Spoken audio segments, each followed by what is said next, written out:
देवराजसेव्यमान पावनाङ्घ्रि पङ्कजं व्यालयज्ञसूत्रमिन्दुशेखरं कृपाकरं नारदादियोगिवृन्दवन्दितं दिगम्बरं काशिकापुरादिनाथ कालभैरवं भजे।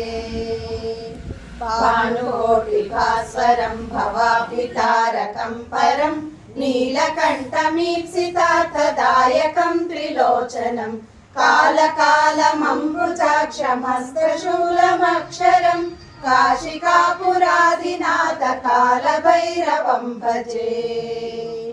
शूलटङ्कपाशदण्डपाणिमादिकारणं श्यामकायमादिदेवमक्षरं निरामयं भीमविक्रमं प्रभुं विचित्रताण्डवप्रियं काशिकापुरादिनाथ कालभैरवम्।